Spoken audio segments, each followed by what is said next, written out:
Good evening, everybody, and welcome to Carving It Up Live right here on Facebook Live, YouTube, and on Twitter. As always, I'm Bryson Carver. It is great to have you in on this beautiful Wednesday afternoon. Yes, we are doing a show Wednesday because, of course, tomorrow is Turkey Day, more commonly known as Thanksgiving. Happy Thanksgiving to everybody out there. Gonna do some, again, give me a little bit of Thanksgiving theming today, although we do have a lot of sports to talk about, of course. Nets falling to the Sixers, despite the Sixers, all their three best players did play. Embiid out, Harden out, Maxey out. And it was Ben Simmons' return to Philadelphia after all, the city of brotherly love, which didn't show him a whole lot of love. I actually thought, and I've been critical of Ben Simmons, I actually thought he handled it pretty well. Discuss that later on the show, as well as you guys may not want to hear it, especially my college football fans watching or listening. Alabama is going to participate in the college football playoff, whether we like it or not.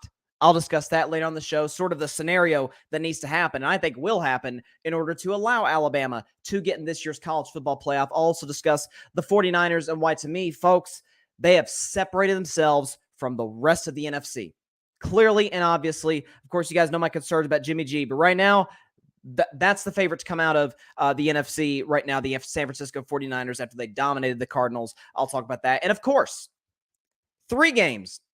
Usually today's show will be on a Thursday tomorrow, but of course it's not Thanksgiving, or we're not doing the show on Thanksgiving, we're doing it today. But we got 3 games to predict instead of the usual one for Thursday Night Football. Okay, we got obviously a Detroit Lions game, we got a Dallas Cowboys game, and we got the nightcap. 3 very, very fascinating matchups, all with pretty interesting playoff implications, all of them mathematically still alive. Some of them very alive. Some of them, Detroit wins. They're 5-6, and they at least have a prayer's chance of making it in the NFC wild card. A lot of games to predict.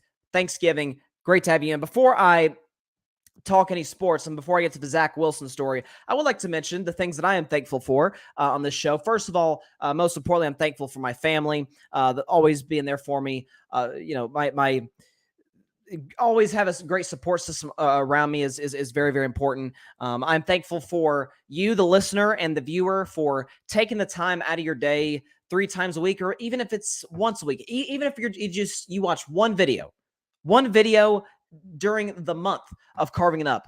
That goes much further than you realize. We thank you for your support. I'm thankful for the people. I'm wearing their hat today. Our hat, I should say, the Grid Network. Shout out to Barry Grant Jr., Mike Guido, the founders of the Grid Network, for allowing me to be a part of this podcasting project. I've enjoyed it. Also, shout out to the other creators, the Cowboys Can Fan Podcast. They're going to have a blast tomorrow in Dallas. They're going to be at the Cowboys game just like they were at the Vikings game. Go check out their vlog from Sunday. Patrick Brown, who I'm hoping to have on the show Friday, hopefully. He's on the Chaotic Sports Podcast. Great guy, great friend. Check out his show. Ryan Flowers, a guy I consider like an older brother.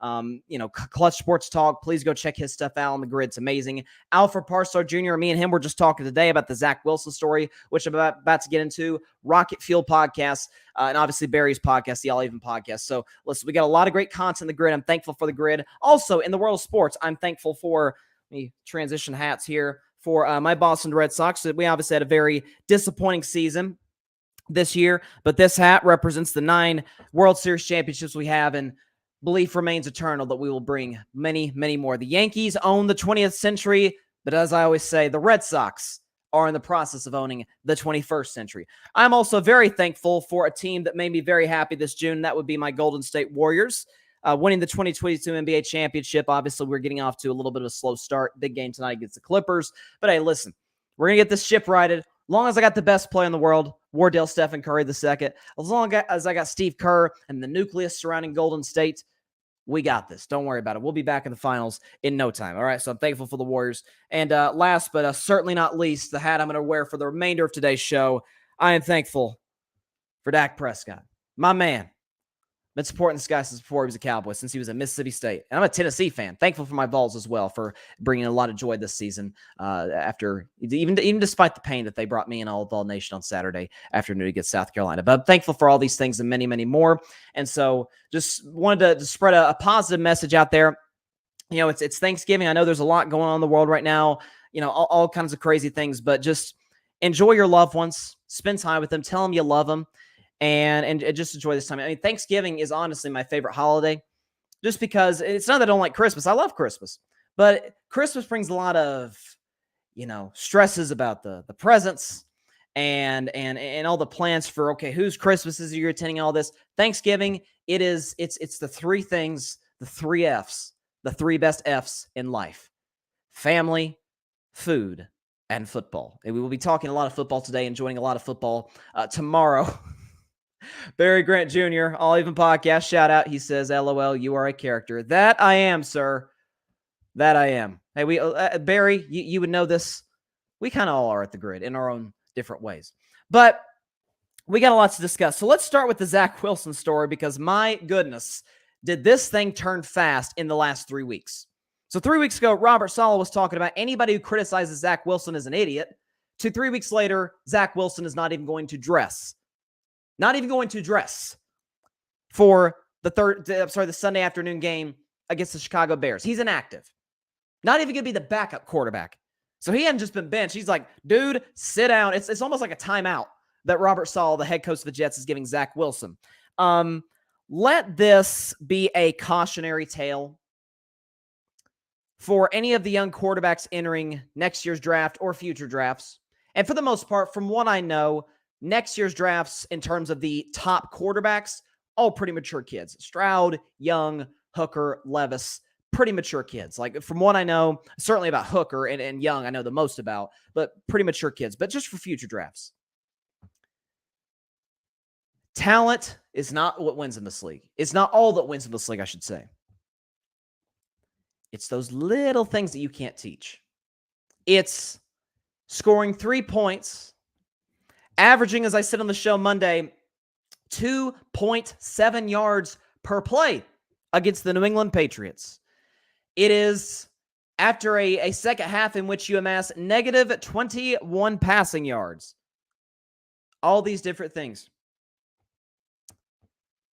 And not taking accountability. Folks, I'm telling you, that moment, not just how he played it, the locker room is already kind of iffy on Zach Wilson. But at the end of the day, guys, we're 10 games of the season, and Zach Wilson's 5-2. He's been pretty good. As a matter of fact, of the 2021 first-round quarterbacks, Zach Wilson has the best record. But it's after the game. It's those things in the locker room that eventually seep out to the media and seep out to the fans, seep out to the public. They're like, oh, that's why he won't be an all-time great. That is what is separating him, along with, of course, his horrible decision-making on the field, as well as his decision-making out the field, from possibly being a franchise quarterback. I've often made the joke about the New York Jets that they are the one place, the New York Jets is the place where young quarterbacks' dreams go to die. But Zach Wilson is one of the rare instances in Jets history where it's young, talented quarterback, and his failures are his fault. Not to say it wasn't the fault of Geno Smith or Mark Sanchez or even to a certain degree Chad Pennington or Sam Darnold in the past. Not that they haven't deserved blame, because they have. But look at the structure around them, guys. Most years it was terrible. Most years. For Zach Wilson, folks, this defense is fantastic. They've got not just the defense rookie of the year, probably a first-team All-Pro as the number one corner in Sauce Gardner, who's been a home run pick by the Jets out of Cincinnati. You think about Quinnen Williams, who's right on his way to being a Pro Bowler. All these playmakers the Jets have defensively. Offensively, got some nice pieces. Okay, we can make fun of Denzel Mims all we want, about the trade requests and everything and all the stuff he was causing trouble with the Jets. He's getting open. All right, those other receivers they have, they're getting open. Jets offensive line's playing well. Jets coaching staff is doing a great job given what they have around them. Did anybody have the Jets at 6-4, 10 games of the season? No, but even the most optimistic Jets fan, if you'd have told them this, they'd have been doing cartwheels. If you'd have told them they'd be 6-4, 10 games in. So the coaching staff is even ahead of schedule. And you lose a heartbreaker to the New England Patriots after one of the worst offensive performances of this year's NFL season. But after the game, you say, it is not your fault. The reporter asked Zach Wilson, for those of you that haven't heard the bite, he said, do you feel like, do you take any accountability or any blame for the team's offensive performance and you losing the game? Zach Wilson's response, no. That's what made Robert Saleh's decision. And that, my friends, is what lost the locker room. It is what separates the Zach Wilsons, the Baker Mayfields, the Johnny Manziels, all of these guys. It's what separates them from the Patrick Mahomes and the Joe Burrow and the Josh Allens of the world. That, my friends, is what separates them. Josh Allen, a few weeks ago, actually lost to the New York Jets, got outplayed by Zach Wilson, did not play well whatsoever, and used choice language after the game when describing his play. In other words, Josh Allen after the game told the media, I played bad. As a matter of fact, he said it's hard to have success offensively when the quarterback is playing like you know what. Didn't need help from the media to push him that conclusion. He knows he played bad. Patrick Mahomes has taken accountability in the past, as has Joe Burrow, as has really any great player in any league. When you play bad, you know it and you admit it, and the team understands it, and you move on. But when you're a Jets player and you're in that locker room, you're like, okay, here's this young whippersnapper, if you will. Kid looks 12 years old. So you're already like, okay, is this dude, just outward appearance, is he ready for the NFL? Had a pretty cush upbringing, if you will. Probably wasn't told a whole lot that he wasn't, he needed to improve or things of that nature. Told how great he was his whole life. And the second he faces just a little bit of adversity, this is what happens. For the record, Mike White is going to be the Jets quarterback on Sunday against the Chicago Bears. Mike White is not even close to as talented as Zach Wilson. Not even close. As I always say about Zach Wilson, yes, he makes the easy throws look hard, but he makes the hard throws look easy. He occasionally, once every 2-3 games, makes a throw. You're like, wow, that was a nice throw. Put some zip on that ball. Put some arc on the ball. Mike White really can't do that. But it's the same thing that separates Carson Wentz and Taylor Heineke. Carson Wentz is infinitely more talented than Taylor Heineke. But it's the leadership that does it. I've always said about quarterbacks, and I kind of alluded to this. I was talking about Russell Wilson last week. And I said, if you are an uber talented quarterback, but a crappy leader, you can still win games. If you are a great leader, but a moderately talented quarterback, you can win games in this league. But if you are, below average talent and a crappy leader, you're not going anywhere. Zach Wilson is, in terms of talent, I'd put him about midway point in the league, like about 16th, 17th most talented quarterback in the league. In terms of pure talent, he's not bad. But it's those little things that separate him from the guys who truly are franchise quarterbacks. And it is why Jets use Cleveland and use Chicago as your warning sign. Chicago drafted Mitch Trubisky in 2017, second overall in the draft out of North Carolina. And they waited too darn long to move on from him and regretted it. Same thing in Cleveland. Browns took Baker Mayfield, number 1 overall out of Oklahoma, Heisman Trophy winner. About 2 years in, you're like, it doesn't work. But they waited, and now they're kind of trapped, given that they waited too late to trade Baker Mayfield. There are teams that can give you a decent compensation for Zach Wilson in the future. Take it. Get draft picks in. Who knows? Maybe you're able to get a high enough pick to where you can take the future at quarterback. What you could do if you're the Jets is Jimmy Garoppolo is going to be a free agent. Go get Jimmy Garoppolo, have him as like your Alex Smith style placeholder for about 2 years. In that 2-year span, draft your quarterback. Let him develop, then he's your guy. Commit to Robert Saleh. Definitely commit to Joe Douglas because he has done a phenomenal job as the GM of this team. And go forward with that. They cannot become a championship contender with Zach Wilson at the helm. They can't. We've seen 2 years in the limitations in terms of just take it what the defense gives you. It's those little things on the field and off the field that Zach Wilson simply does not get.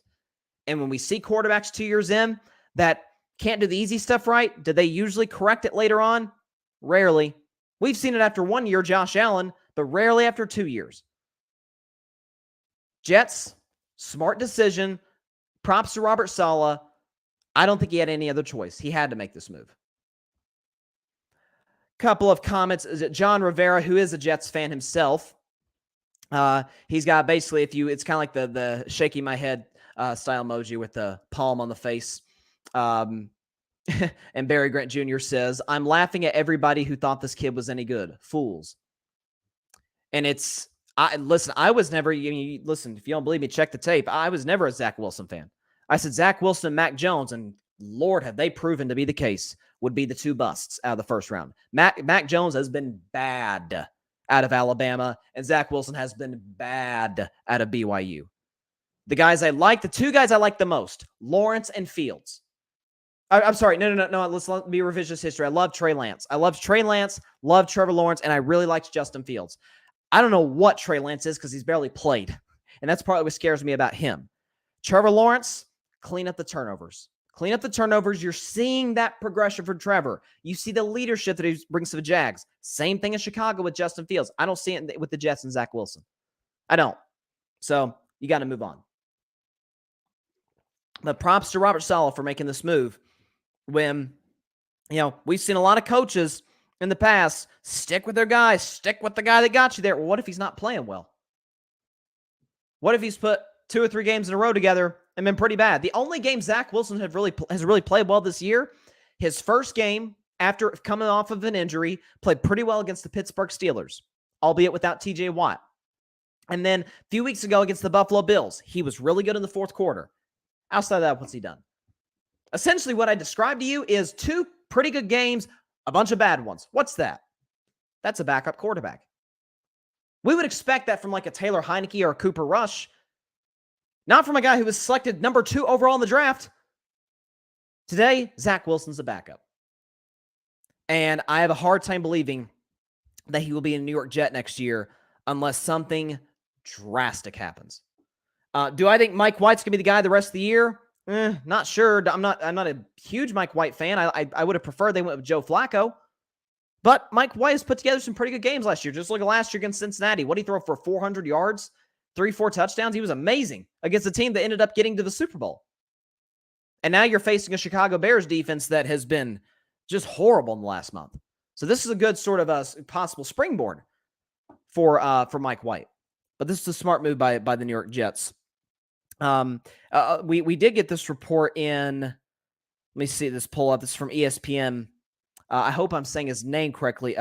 Rich Cimini. I think Cimini is how you say his name. Who's a reporter for the New York Jets for ESPN. This says, quote, on the day he lost his starting job in dramatic quarterback shakeup, Zach Wilson tried to win back his New York Jets teammates with an apology.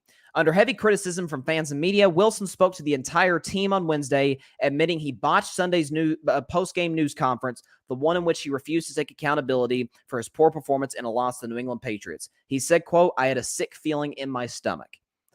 Look, and Zach, by the way, went on to say, quote, it was the only thing I could think of the last couple of days. I wanted the opportunity to talk to those guys and really make it from the heart. Listen, we'll see. I still think that the Zach is bad in front of the media, especially the New York media. I mean, that city, Charles Barkley, and I'm going to talk about Ben Simmons later, but Charles Barkley, I think, summed it up perfectly when he was talking about sort of these media markets. He said New York, Boston, and Philadelphia are easily the 3 harshest media markets in terms of sports in the country. LA media can be tough. Bill Plaschke can be, fair criticism, throw it out there. But those 3, they're going to be all over you. And Zach Wilson thus far has pretty much botched it. But we'll see if he does take accountability moving forward. I'm always going to give the person the room to grow.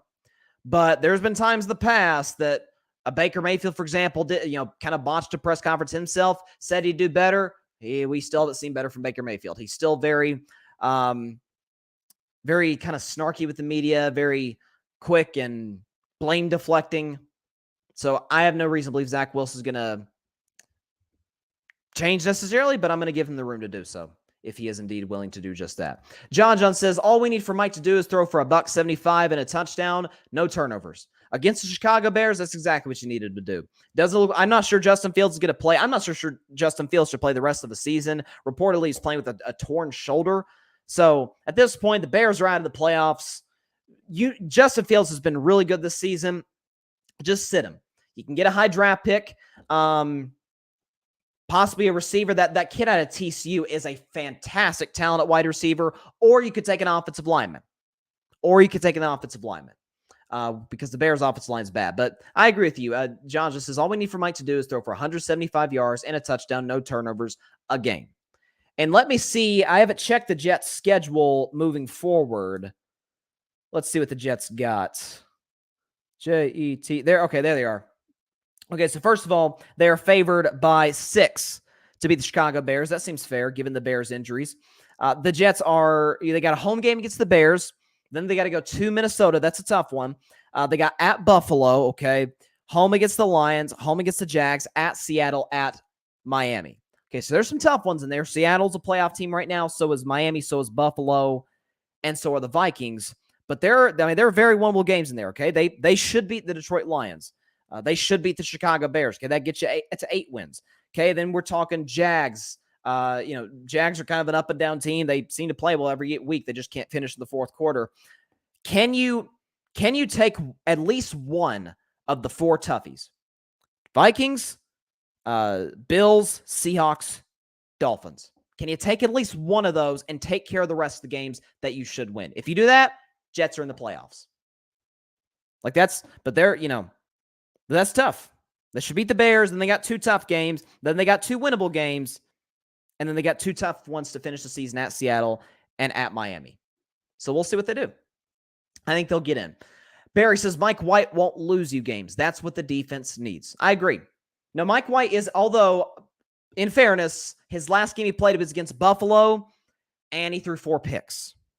Now, the Jets weren't as developed back then as they are now. They did not have the defense then as they do now. And certainly Mike White is a year older. But I'm just saying he is certainly capable of throwing a lot of interceptions. But as long as he plays within the offense, within what the Jets want to do on that side of the ball, they'll be fine. They should be a playoff team.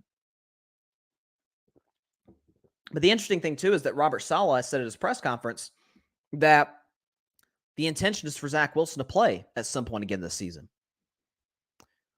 So that's the only thing I question. What are you doing with that? But we'll see. We'll see how it plays out. I expect the Jets to win on Sunday against the Bears. Mike White to play moderately well, and then move to 7-4 and get their season right back on track. Moving on to a team that more than has their season on track. They are going to be just fine moving forward, to say the very least. That would be the San Francisco 49ers, who bludgeoned the Arizona Cardinals by a final score of 38-10 on national television in Mexico City. That, first of all, that felt like a 49ers game, or home game, watching or at least hearing through the TV in Mexico City. There was a ton of Niners fans. Listen, Niners fans travel better. Obviously, the Cowboys have the biggest fan base, but then you got Pittsburgh as a big fan base. So do the 49ers, and the Packers have a big fan base. Like these big NFL brands. And man, there's a lot of fans in Mexico who love the 49ers, and you could tell through the TV. But they absolutely put it on the Arizona Cardinals, 38-10. I don't think it's even a contest at this point. They are clearly and obviously the odds-on favorites come out of the NFC. Now, we know in the NFL playoffs, the thing that's really great about the NFL playoffs is that every playoff game is a Game 7.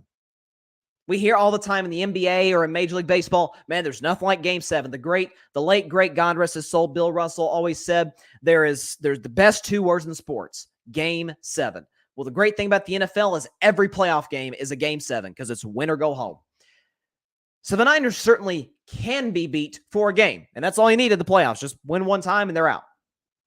But right now, I don't see a team even close to San Francisco in the NFC. I said on Monday that Dallas felt to me at this stage of the season, given what I'd seen from them and from everybody else in that conference, Dallas felt to me like the second best team in the NFC.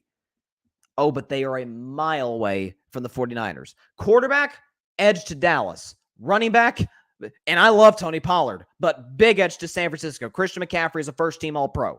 Okay, offensive line. Dallas has played well, but I'm giving that to San Francisco. Number 1 receiver, CeeDee Lamb, Deebo Samuel. Definitely going 49ers. Number 2 receiver, Brandon Ayuk, who's leading the team in receiving, or Michael Gallup. I'm going Niners.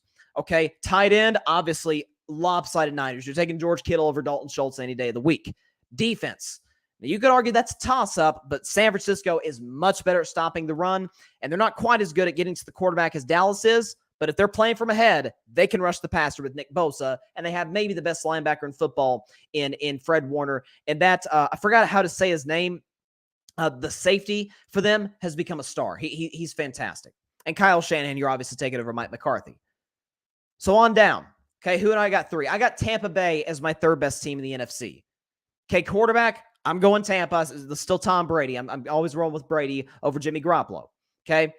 The running game, Niners. Offensive line, Niners. Weapons, Tampa is pretty good, but Niners. Defense, Niners. Coach, Niners. Look at Philadelphia. Quarterback, probably edge Philadelphia, but I'm not certain. Okay, but then on from there. Running back, Niners. Offensive line, I go Philadelphia. Philadelphia has a better offensive line than San Francisco. Weapons, Niners. Defense, Niners. Coach, lopsided, Niners. Okay, you got Philadelphia. You got from there, who you taking? Minnesota, probably. Again, Niners are better than them in just about every way, shape, and form.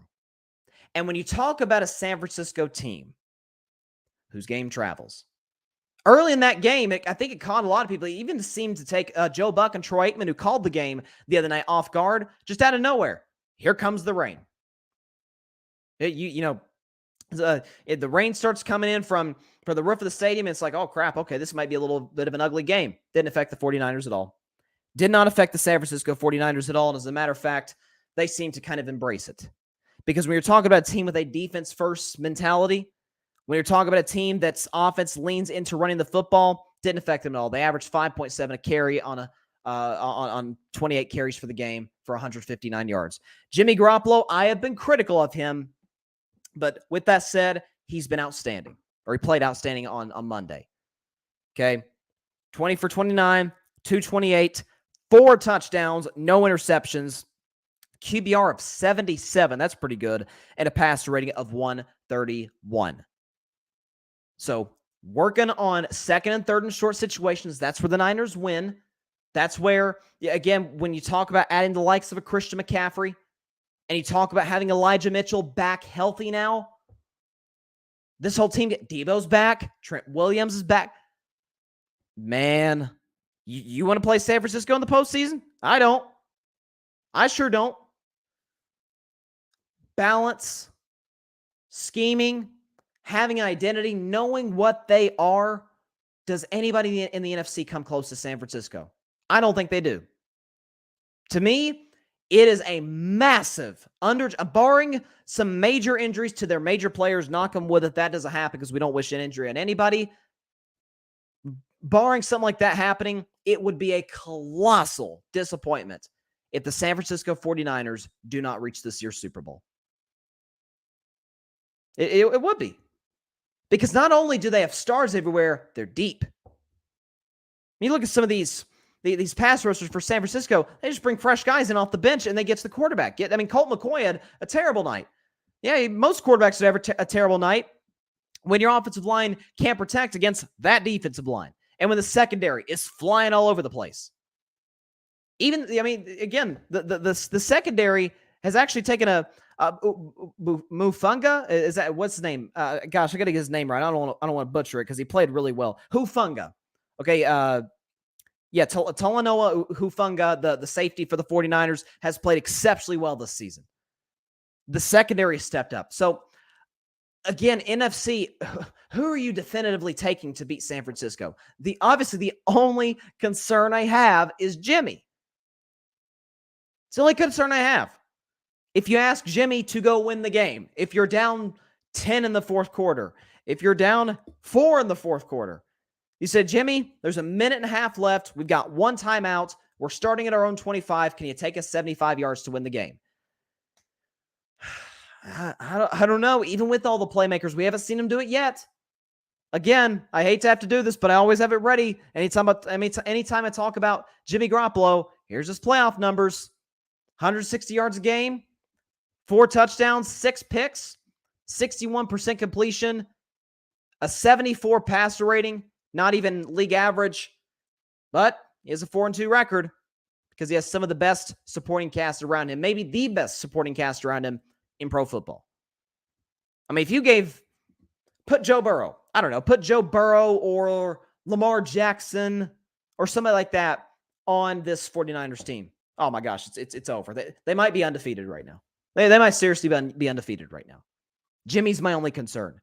But outside of that, there is no reason that this team should not be in the Super Bowl on February 12th in Glendale, Arizona, facing whoever comes out of the AFC. Chiefs, Ravens, Bills, whoever it is, Bengals. Man, this team's legit. I think it's also really interesting that, the Niners now are in first place in the NFC West. So, and their remaining schedule, let's look at the Niners' schedule moving forward. Obviously, 10 games of the season. Okay, they got the Saints at home. They're big favorites over the Saints on Sunday afternoon. Then they got Miami. That's a very interesting game. Now, going into the season, we weren't sure how cool this would be. This is a big game. Miami going to San Francisco. They got Tampa at Seattle, Commanders at Vegas, and then finishing at home against the Cardinals. There's some gimmies, if you will. They should beat the Saints. They should beat, Vegas. They probably should beat Washington as well as Arizona. But, you got Tampa in there. Seattle's no easy out. Neither is Miami. So this Niners team, though, feels like they're the favorite, certainly to win the NFC West, but I think to win the NFC. You want to play them? Would you rather face the Niners or the Cowboys or the Buccaneers or the Eagles or the Vikings? I'll face any of those four. I'll face the San Francisco 49ers without a question. But moving, our only NBA topic of the day is an interesting one. So the Philadelphia 76ers beat the Brooklyn Nets 115-106. Nets dropped to 8-10, and this season's been a total disaster for the Nets. Not really much of a surprise to anyone. They're just flat out not a very good basketball team. But Ben Simmons made his return to Philadelphia, and I will have to say, and you guys know, nobody, maybe on any podcast, TV show, radio show, whatever, media consumption, article, I don't think anybody has been more critical of Ben Simmons than yours truly. But I give credit where credit's due on this show. And given the moment, given the noise around him, I actually thought Ben Simmons did a pretty good job, not only on the court, but in terms of controlling what he can control, not letting the crowd get to him too much. Again, you look at a stat line, it's not bad. 4 for 7, 11 points, 11 assists, 7 rebounds. Like, that's about what we expect from Ben Simmons with the Brooklyn Nets. You're never going to get that, and we knew this years ago, but you're never going to get that number one pick type talent from Ben Simmons. Because Ben Simmons has the talent to be a top 10 player in the NBA. But he's never going to be that because he lacks the intangibles. He is a 2, or best case, a 3 on a championship contender. In this case, he's a 3 on a team that may not even go to the playoffs. But bigger picture for the Brooklyn Nets. Kevin Durant don't want to be there. It doesn't take very long when you're watching the Nets play, especially the second halves of games, because that's when your legs get more tired and you've battled on both sides of the floor, especially when you're on the road. Look at KD's body language. And KD's a good defender, but look at him on defense. Kevin Durant does not want to be a Brooklyn Net. He made that clear this summer when he requested a trade from Brooklyn. Okay. I think it heightened even more when Kyrie Irving got into yet another controversy. It heightened even more when the Nets didn't fire Steve Nash or Sean Marks, just to go ahead and fire Steve Nash early in this season. And in Kevin Durant's eyes, he's like, well, why didn't you do that before the season? Why do we have to waste our first 10 games to figure that out, that we don't need Steve Nash? And Kevin Durant certainly deserves blame for his, I wouldn't say lackluster play. He is averaging 30 for crying out loud. But Kevin doesn't want to be there. And listen, I will continue to recruit one Kevin Durant back to my Golden State Warriors until proven otherwise. He is more than welcome back because, as I said last week, KD needs the Warriors right now, and the Warriors need KD way more than was the case in 2016. Golden State was going to win the championship in 2017 with or without Durant. But now, listen, both sides need each other because guess what? Both sides are 8-10. Now, Golden State obviously has a much better future ahead in terms of this season. Clay looks like he's back, gotten his legs. He's had one good game against the Knicks, one great game against the Rockets on Sunday, 41 points on 10 threes. Steph Curry, we know what he represents. He's going to put you to bed every other night. Okay, Draymond's doing what Draymond has always done. The stat sheet has never been a good indicator of how well he plays and how much he controls the pace and the tempo and controlling both sides of the floor every single game. Wiggins is going to give you 18, 7, and great defense. The question for the Warriors is defense and the bench. Get those right, they'll be right back in the finals. But it goes back, I mentioned Kyrie Irving, and he just played his second game since coming back from his suspension for the Brooklyn Nets. I'm telling you, guys, I've been trying to say this. I did a whole segment on it last week about how Kyrie Irving has never been a winning player, how you are actually better without him than with him, which seems oxymoronic considering his undeniable talent on the court. Brooklyn Nets, defensively, during the Kyrie suspension, they gave up 104 points a game. The other team shot 35% from three-point range. Since Kyrie has returned, they've gone from giving up 104 points per game to 115 points per game. They've gone from giving up a 35% three-point percentage to giving up a 40% three-point percentage. So, right back comes Kyrie Irving, and right back comes the Brooklyn Nets defense into being atrocious. Without him, they were a top 10 defense in the league. With him, they're awful. So, I would be, if you were listening to the show and you were in a time machine, or you were watching the show in April of 2023, and you could somehow tell me, hey, Bryson, this team is going to be together. Kevin, Kyrie, Simmons, everybody else, they're still going to be here come April. I'd be stunned. Stunned because KD doesn't want to be there. Reportedly, I read the other day, the Nets are actively trying to move Kyrie, which I've been saying that. I said that during the suspension. Use that as your opportunity to trade him. And Ben Simmons, likely they'll just keep him around, see if they can develop him into a number 2 type star while they try and get some draft picks and then just see what happens with him. He's on a long contract. He'll be there for the foreseeable future. But if you're Brooklyn and you want any chance whatsoever to be even relevant, you have to trade Kevin Durant. It'll be better for Kevin. It'll be better for Brooklyn. And please trade Kyrie Irving. If anything, I'd trade Kyrie before I'd trade KD. If anything, I would trade Kyrie and give it a whole month. You had 8 games of Kyrie being gone. So a decent level sample size in which you saw improvements on both sides of the floor. But say they trade him in mid-December. Wait till mid-January. Play a whole month. See what you got. The KD, Simmons, Royce O'Neal Nets. With Patty Mills, with Nick Claxton, with Seth Curry, Joe Harris. See how it works. If it doesn't, okay, now you move Kevin. Now you move Kevin to a contender and get a lot of assets in return and rebuild your franchise. But if you are hoping that this group is going to contend for a championship, well, you're going to be pretty disappointed by season's end because this team is not going anywhere. Again, not even certain they're going to make the playoffs. They have Kevin Durant, so they probably will because Kevin's a top 5 player in basketball. But if they get there, it's probably going to be the same result as last year because they'll face either Milwaukee or Boston, and just like Boston did to them last year, they'll get swept. So if you're the Nets, look out for your own best interest, and you can still look out for the best interest of Kevin Durant as well. Get assets in return for him, send him to a contender, which is what he clearly wants to do. He wants to get back in the championship discussion. He's never going to do that in Brooklyn. Just allow him the opportunity to go elsewhere and compete for championships again. Because Kevin Durant is a guy who has earned the right to, year in and year out, being in his prime, compete for titles. And Lord knows he'll be doing a lot of that if he returns to Golden State. Again, it's like the prodigal son. We're always, no matter how much you've wronged us, Kevin, and it wasn't as much as people give it credit for, you are always welcome home. But to college football for a moment, because there's something going on here that is oh so fascinating.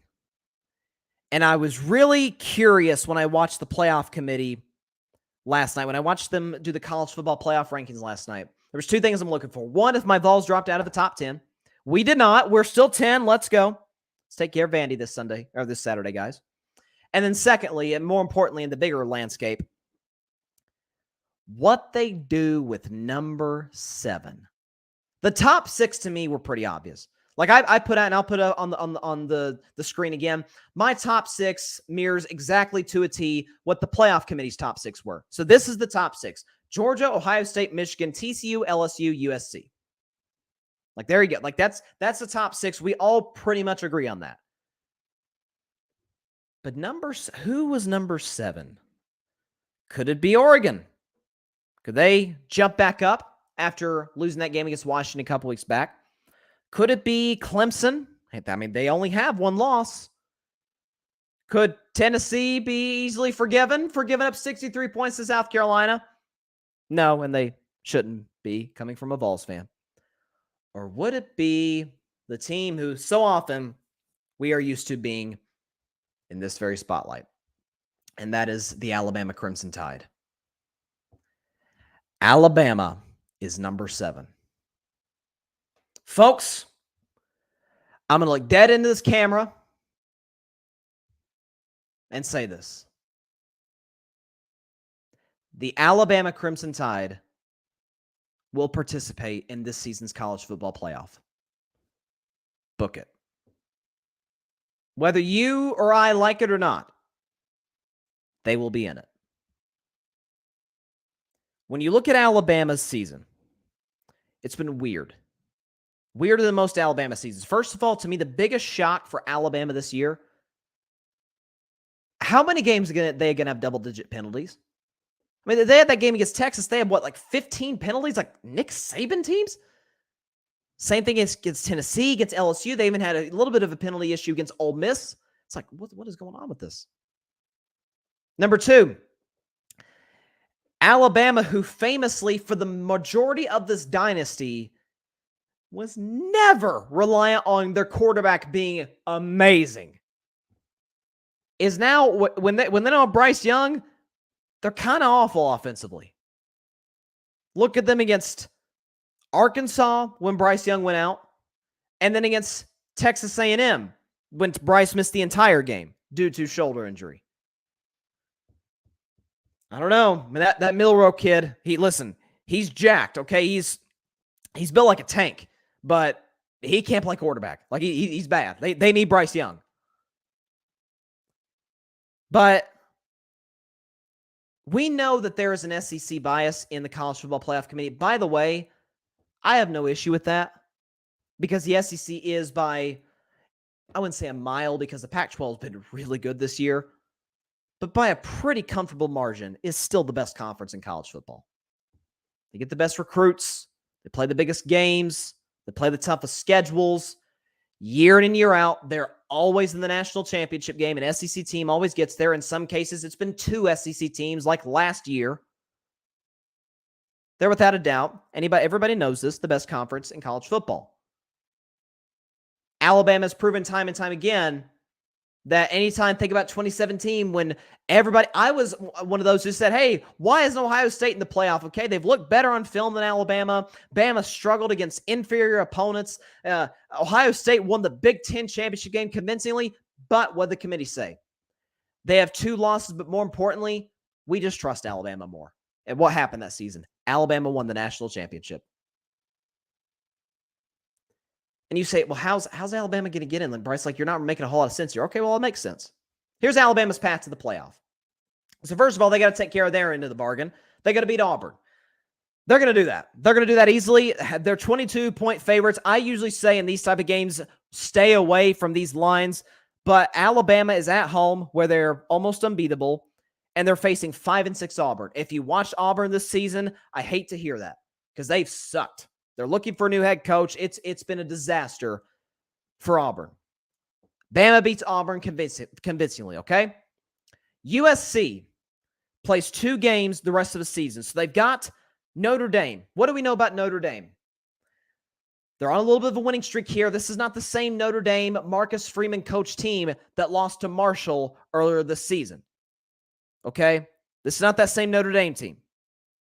This Notre Dame team runs it down your throat, doesn't care, is not afraid of the big moment. They play big games on NBC every Saturday, and they will be looking to end USC season. USC is coming off of just a emotional, crazy game of the weekend in college football, beating UCLA last week. Caleb Williams, Lincoln Riley, everybody is getting praised, talking about how great they are and how, oh my goodness, USC is going to make the college football playoff. Well, they've got Notre Dame on Saturday. And even if they beat Notre Dame, they will likely have to face Oregon. And outside of Georgia, Oregon should probably have won every single game they played this year. Bo Nix is a playmaker. That defense is no joke. So USC's got to play Notre Dame and likely Oregon their last 2 games. Is it crazy to say they'll lose one of those 2? I'd say it's more likely they used to lose to Notre Dame. I think they will on Saturday. What's the third thing? Michigan needs to lose to Ohio State. Why you say, one of those teams are going to lose because they play each other. They're 2 and obviously number 2, Ohio State, number 3, Michigan. What about Ohio State? Well, the reason I say Michigan is because Ohio State has a much better resume than Michigan does. Okay? Both teams smacked Penn State. The difference is Ohio State beat Notre Dame. So, impressive home win against the team that is currently in the top 15, Notre Dame, and they both have a common win over Penn State. Except I think Ohio State actually had to go to Penn State. Michigan's, I believe, if I'm not mistaken, was at home. So Michigan loses to Ohio State. You're telling me one-loss Michigan, and let's say they get smoked by Ohio State, right? Blake Corum likely isn't going to be able to play. J.J. McCarthy, their quarterback, really struggled against Illinois. I don't know. You're telling me that their resume stacked up against Alabama's is the same because neither would be a division champ. And Michigan's loss would have come to Ohio State likely in blowout fashion. Alabama's 2 losses would come to currently 10th-ranked Tennessee on a walk-off field goal. Thank you, Chase McGrath. And to 5th-ranked LSU on the road on a 2-point conversion. If Chase McGrath misses that field goal, and if Jaden Daniels doesn't hit Mason Taylor for a 2-point conversion, Alabama's probably undefeated. And they're probably sitting there as the number 1 or number 2 team in the country. So their resume would be better than Michigan's. Fourth thing, LSU loses to Georgia. This looks increasingly likely. You say, well, I mean, come on, Bryce. Like, Georgia only beat Kentucky by 10. And they only beat Missouri by 4. Yeah, you know what I know about Georgia? Here's what I know about the Georgia Bulldogs, the defending national champions. When it's time to play, when it's games that everybody's got their eyes on, number 1 game of the weekend, they make an example out of their opponent. They embarrass them. What they did to Oregon was just short of child abuse. 49-3. What they did to my Vols a few weeks ago was just downright wrong. And that was when Tennessee was at that point the number 1 team in the country. And Georgia dominated them for 60 minutes, for 3.5 hours. So Georgia is going to dominate LSU in the SEC championship game. Okay? LSU a couple weeks ago, faced Arkansas, who had just lost to Liberty. LSU beat them by 3. Okay? LSU was in a dogfight with Florida for a long time during that game. They got smoked at home by Tennessee, who Georgia smoked. Georgia's going to beat LSU. So that takes LSU out of the mix because they're a 3-loss team compared to Bama's 2 losses. And then TCU. Now, this one I think is the least important. TCU to me is the least important player in this situation in order for Alabama to get into the college football playoff. TCU, though, it would certainly help Alabama if they lose one of their remaining 2 games. Because if you look at TCU where they're sitting right now, okay, this weekend they're taking on Iowa State. They should win that game pretty easily. Iowa State's 4-7. They're not a very good football team. TCU should win pretty easily. But then, in all likelihood, they will face Kansas State in the Big 12 championship game. Now, Kansas State, as it stands right now, is ranked 12th. They played really good football this season. They're favored to win their 9th game of the year, finish 9-3. That is a tough game, probably the toughest game for TCU all season, either that or Texas. So there's an opportunity for TCU to lose in the Big 12 championship game. You think the committee's going to favor TCU over Alabama? I'm telling you, should all of this occur, the Alabama Crimson Tide will, without question, secure a spot in the college football playoff. You may not like it. I'm not an Alabama fan whatsoever. Not in the slightest, okay? It brought me great joy what my Vols did to them. And listen, if for the record, I've always respected Alabama. I don't necessarily hate Alabama as much as I dislike their fans because their fans are just the worst. They really are. But I am very thankful on this Thanksgiving of what my Vols did to them this year. That said, it took a walk-off field goal. It took for LSU to beat them, to go for 2. Probably the gutsiest play call of the college football season by Brian Kelly. Going for 2 against, at the time, I think number 6 ranked Alabama. I'm sorry. But if all of these occur, what would the playoff rankings look like? I don't have the graphic right here in front of me. But it would likely be Georgia, Ohio State, but would be the obvious number 1, number 2. And then the debate becomes between Alabama. You still certainly have to look at TCU if they're 1 loss. If TCU's undefeated, TCU's in. Like, there's no question about it. You can't punish an undefeated team in the Power 5. Now, outside the Power 5, I got a big issue with Cincinnati getting in the college football playoff last year. Hated it, and that was the only game in my life that I've rooted for Alabama. And they did. They won convincingly in that game. But if you go undefeated in the Power 5, I don't care what your schedule is, you're in the college football playoff. Now, if you lose 1, okay, we got a debate. TCU wins out, they're in the playoff. But then that 4th spot, here's the debate. USC will have 2 losses. It depends on when that second loss comes. If it comes to the Pac-12 championship game, that'll be far more damaging. But still, 2-loss USC. Who lost to Utah? Utah's a very good football team, but Utah lost to Florida. Folks, let me tell you from a Tennessee fan, and it gives me great joy and pleasure to say this. Florida sucks. Okay? And Utah lost to them. And USC lost to Utah. So, we can do this debate all day. But what the committee said last night, Alabama has a real shot and still alive to get in the college football playoff, despite being a 2-loss non-division champ. We've always had a debate, well, can a 2-loss team get in the playoff? Well, yeah, if they win their conference tournament and their resumes looks good. Bama's resume isn't overwhelming. Honestly, their best win of the season is probably Texas. But their 2 losses, albeit losses, are probably the 2 most impressive losses of any team who has a chance to get in the playoff. At Tennessee, at LSU. So, they're going to get in. They don't call the Alabama Invitational for no reason. All right? They don't call that for no reason. But, when you talk about and I'll put it up there again. I'll put up the Alabama's path to the playoff once again. They got to beat Auburn, which they will. USC's got to lose 1 of their remaining 2 games.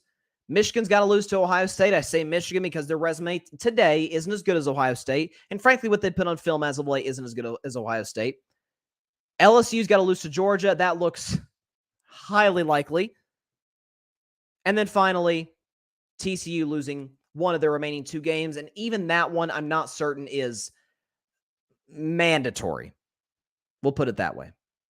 But what a run this is going to, what a last weekend of college football this is going to be. What a crazy season this has been. As my man Reese Davis from ESPN always says, and I always agree with him, And we think about a month ago, we're like, oh, there's these debates and Tennessee and Georgia and Michigan and Oregon and all the. As Reese Davis always says, this playoff, as crazy it is, 4 teams, it always plays itself out to where once we get to Selection Sunday, we're all, for the most part, in agreement of who the 4 best teams are. Now, in this case, I'm not sure if we will be, because Alabama still has a shot to get in. But I'm here to tell you right now, the Alabama Crimson Tide will participate in this year's college football playoff. And what a wild turn of events that would be. Weren't they outside of the top 10 recently, if I'm not mistaken? Let's see. How low did Alabama get? I got to check where they were at. Obviously got the Iron Bowl on Saturday, which usually is like a must-watch game because those tend to be classic battles, especially in the last decade. Okay, the lowest Alabama drop was 9. And they beat Ole Miss, then they went up to 8. Now they're up to 7. Trust me, in 2 weeks' time, they'll move up 3 spots and get in the college football playoff. And then we'll get Georgia, Alabama in the semifinal game. I will certainly favor Georgia, but sign me up. Sign me up for that. We have got some breaking news. Before I get to my NFL prediction, we've actually got some breaking news that just came in right now. This is from Adam Schefter, says, quote, Packers quarterback Aaron Rodgers confirmed today that he has been playing with a broken right thumb. Okay. Well, this kind of goes to what I've been saying about the Packers ever since going into the Dallas game. And even after they won the Dallas game, I said, you need to sit Aaron after the Philadelphia game.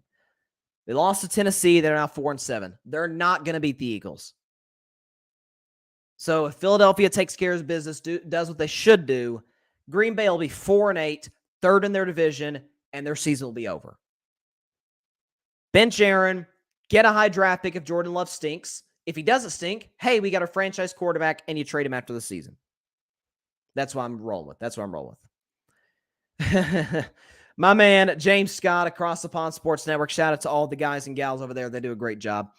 James asked, what happened to the Vols? Sir, that is I don't know. I don't know.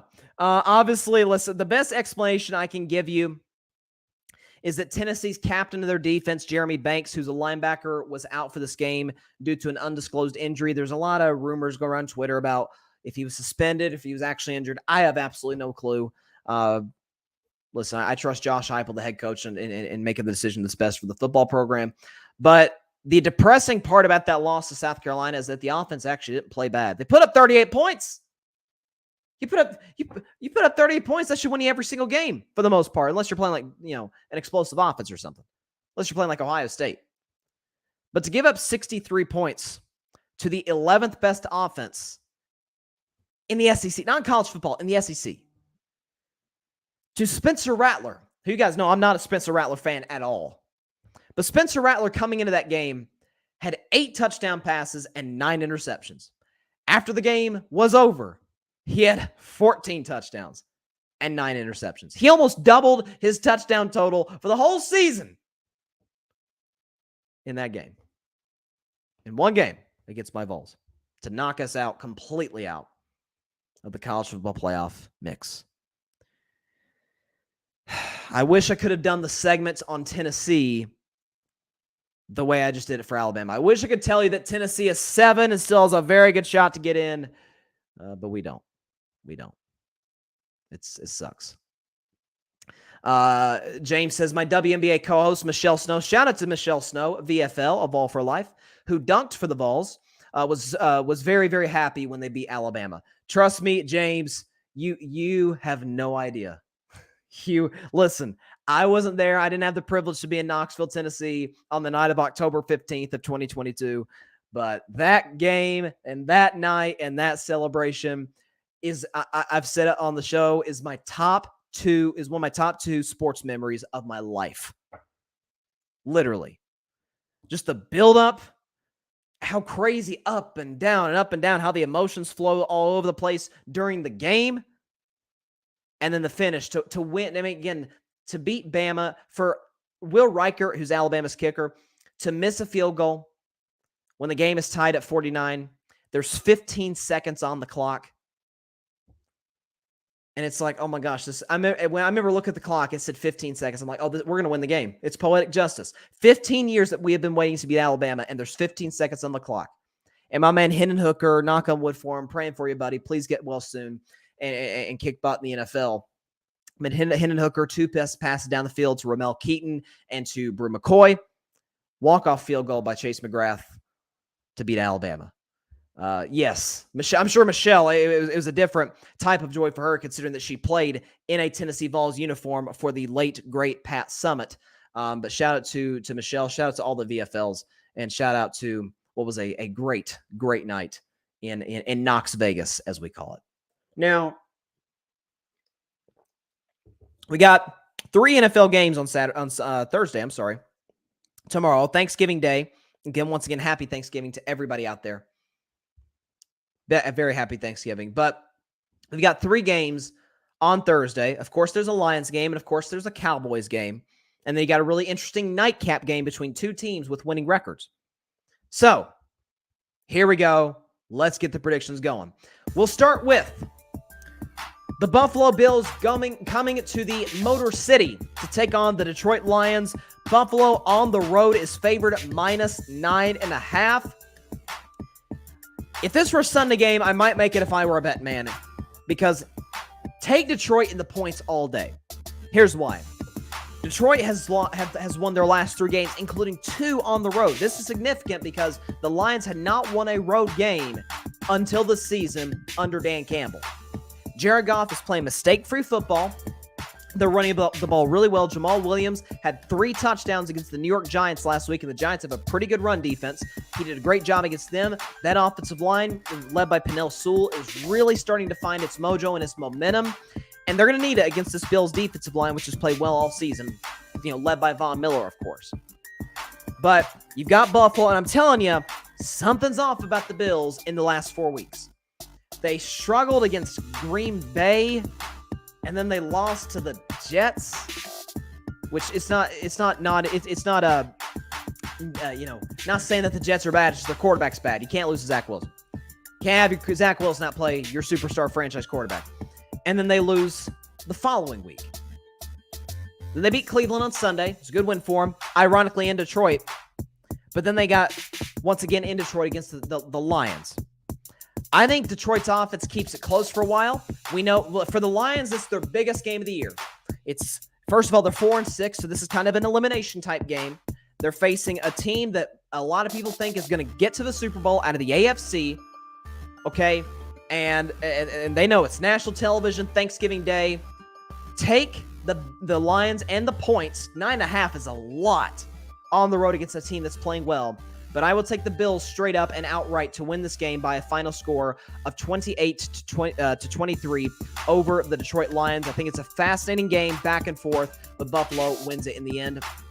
Before I get to my next game, we got a comment here. Yes, from James Scott across the Pond Sports Network. He says, happy Thanksgiving, big man. Cowboys winning all the way. Well, it is funny, sir, that you bring up the Cowboys because they are my, as we're going to debut a new segment for Thanksgiving, my gobble it up, not carving it up, my gobble it up game of the year. And it is certainly the biggest game on Thursday. It's the New York Giants. It's the Dallas Cowboys. 2 of the biggest brands of the National Football League go toe-to-toe. Both teams sitting there with a 7-3 record. We know this game will, in all likelihood, be the highest-rated game of the NFL regular season because it always is. It's Thanksgiving. It's the Cowboys. They're synonymous with one another. You got the star in the helmets playing the team from the Big Apple. Just for perspective, last year's Cowboys-Raiders game was the highest rated NFL regular season game since 1994. So listen, if this game tomorrow breaks that record, I will at all be shocked because of the magnitude of it, because of the brands, and because of how big this game for both these teams for a couple of reasons. A, the winner of this game keeps pace with the Eagles in the NFC East. The loser is focused on getting a wild card spot from this point moving forward. And then secondly, possibly the winner of this game gets Odell Beckham Jr. because OBJ has made it as clear as day. These are his two finalists about where he's going to play this season, the rest of the year. Either a reunion with the Giants or it comes to the Hollywood of the NFL, as I've heard it been called, the Dallas Cowboys. I think it's Dallas. I think OBJ fits better in Dallas. He's not as much of a... They won't rely on him as much in Dallas as they would with a incredibly thin receiving core with the Giants. And that kind of leads me to this. The Giants did not play well last week against Detroit, as I mentioned. But they're sitting there with Daniel Jones. What do they call him? Vanilla Vic? Because he's actually pretty mobile. He doesn't look mobile, but he is. He's fast. He can run. But if you ask Daniel Jones to win you a game, folks, he's not capable of doing that. If Saquon Barkley isn't running down people's throats, if the defense isn't getting multiple takeaways a game, if Brian Daboll doesn't have the perfect game plan, they can't win. Daniel Jones cannot be successful. This is an interesting game for the Dallas Cowboys because in recent years, they've really struggled on Thanksgiving Day. If you think about 2012, they lost to Washington. In 2014, they lost to the Eagles. In 2015, they lost to the Panthers. In 2017, they lost to the Chargers. And then they've lost all of the last 3 years to the Bills, Washington, and Raiders. So, just for Thanksgiving Day's sake, this is a big game because you want to break that losing streak. But for the Cowboys, a 40-3 beatdown of the Minnesota Vikings. Expectations have raised a little bit. Jerry Jones hyping this team up, saying, oh, we're going to the Super Bowl, as Jerry is apt to do from time to time during a hot streak during the season. Whole country's watching. If you're a Super Bowl contender, these are the games you got to win. 4 offensive linemen are out for the New York Giants. The receiving core is probably the thinnest in football this side of the New England Patriots. Daniel Jones is not playing well. They're missing some starters on defense. And the Cowboys beat the Giants in Week 3 with Cooper Rush at quarterback. So now you got Dak behind, Dak in the saddle, if you will. One more stat before I give you my final score. The Dak haters don't want you to know this, but I'm a Dak supporter, so I will let you know. Since, and I will say his full given name, Rayne Dakota Prescott, since he returned from his thumb injury in Week 7, the Dallas Cowboys have the best offense in the National Football League, averaging 35 points per contest. So facing a Giants defense, in which how many did they score with Cooper Rush on the road last time? They scored 23. Expect a little more. Expect to enjoy, if you're a Cowboys fan, expect to enjoy this along with your turkey. By this point, towards the end of the game, you'll probably be eating some pumpkin pie. I know I will. I love pumpkin pie. It's underrated. The Cowboys are going to win this game easily. 38-17. There's too many injuries for the Giants. Obviously, I forgot to mention, Cowboys are favored -10. But this is a bigger game for Dallas for the Giants because there's bigger expectations always for the Cowboys than there are the Giants. If Dallas wins this game, 2 wins in 5 days to go to 8-3, they will have their sights not only on Odell Beckham Jr., who at that point will likely choose the Cowboys over his old team, the Giants, but possibly on the #1 seed in the NFC. Minnesota's likely to lose a game or two from here on out, and Dallas will have the tiebreaker over them. And the Cowboys certainly, given Philadelphia's schedule and given Dallas' schedule in the 3 weeks following this game, can catch the Eagles for that NFC East. So, big game for the Cowboys. Unlike usual, I think they will respond. Why? Simply put, the Giants are beat up, and I got Dak Prescott, and you don't if you're the New York Giants. Last game, I just mentioned the Minnesota Vikings. They got a home game on Thanksgiving Day. They take on the New England Patriots. All right, Vikings in this game are favored -2.5. This is an interesting one. I've got a theory. It's not necessarily my theory, but it's often been the history of this league. Very prideful guys are NFL players and are NFL coaches. And when they're humiliated, especially if they're humiliated on national television, if it's a Monday night game, Sunday night game, if it's a big primetime game, heck, if it's a game against the Dallas Cowboys, because they get a lot of primetime games, in which the Vikings did on Sunday, big CBS game, Nance and Romo on the call, everybody's watching, you're 8-1, and you get beat by 37 at home. Teams like that, listen, nobody in life likes to get embarrassed, but NFL players, I mean, listen, we all get embarrassed in life. How'd you like to get embarrassed in front of millions of people? By a team that's kind of rubbing it in your face by the time the game's over. That sticks with you. And when you get the opportunity just 4 days later to play again in that same stadium, US Bank Stadium in Minneapolis, you're going to take it out on somebody. And so I'm looking at them playing the Patriots. Folks, the Patriots offense is awful. Not that I didn't need to tell you that. I told you that back in August. They got a special teams coordinator and a defensive coordinator as their offensive coordinator. Explain that to me. Explain that to me. It makes no sense whatsoever. It doesn't, okay? And you got Mac Jones playing awful football. Mac Jones this season. 4 touchdowns, 7 picks, an average QBR of 31, which is 29th in the NFL. And he is 29th also in passing yards. So he doesn't take care of the ball. He's bad in the red zone. He's inaccurate. And he tends to post bad QBRs. That's not a good combination considering the fact that you're going into a building where a really good football team is going to play really angry. Vikings cover the 2.5-point spread easily and win this game by a final score of 29-16 over the New England Patriots. Vikings win this one 29-16 to cap off a great day of Thanksgiving Day football. 29-16 over the Patriots. And again, for the Patriots schedule moving forward, this game kind of starts a stretch for New England where their schedule is brutal. So I mentioned Vikings tomorrow. Then they got the Bills at the Cardinals. Isn't too bad. Neither is the Raiders. But then you finish with Bengals, Dolphins, Bills. I'm still sticking to my preseason prediction. The New England Patriots are not going to make the playoffs this season. And it's their collapse. Or is it really collapse if we're not expecting them to get in? Well, I guess some people are expecting them to get in. So their collapse begins tomorrow.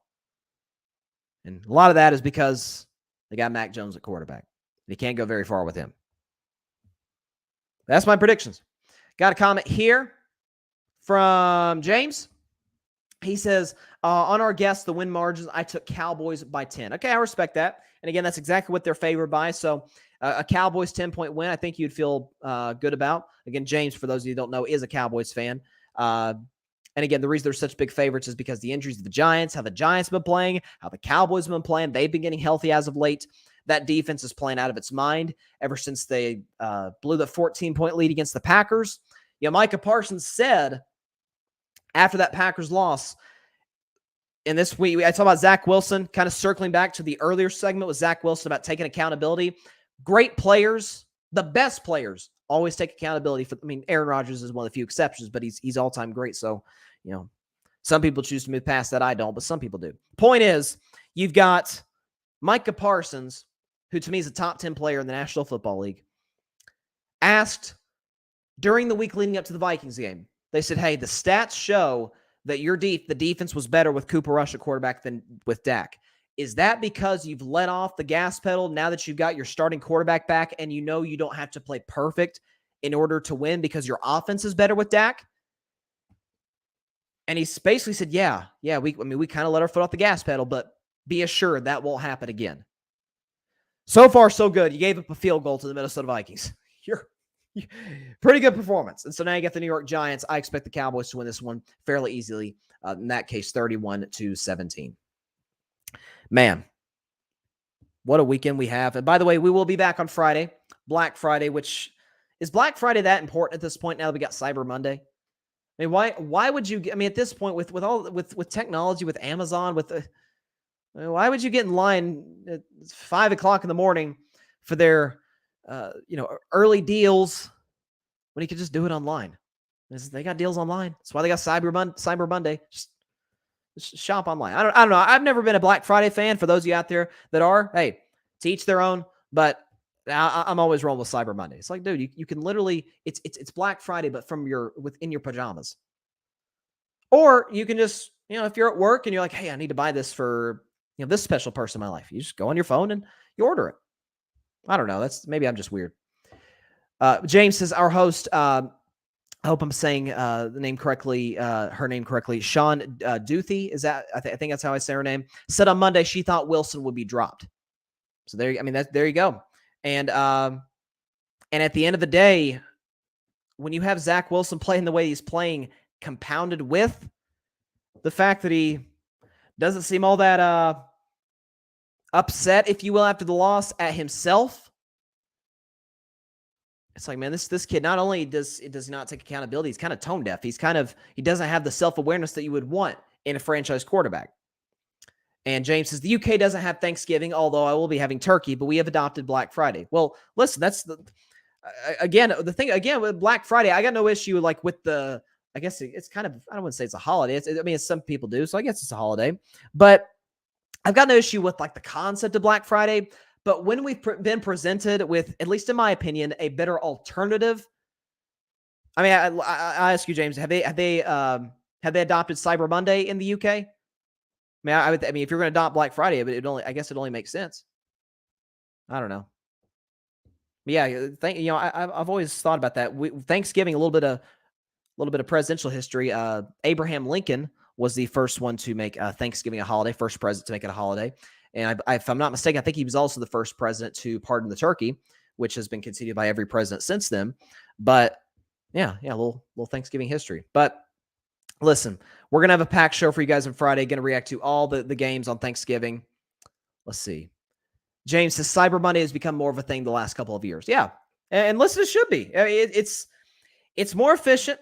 You don't have to drive. You don't have to travel. I mean, heck, you don't even have to get ready. You don't have to leave your bed in order to take care of a lot of Christmas shopping. That's the beauty of it. I don't know. I'm all about efficiency and working smart, not hard. I don't know. I've always been wired that way.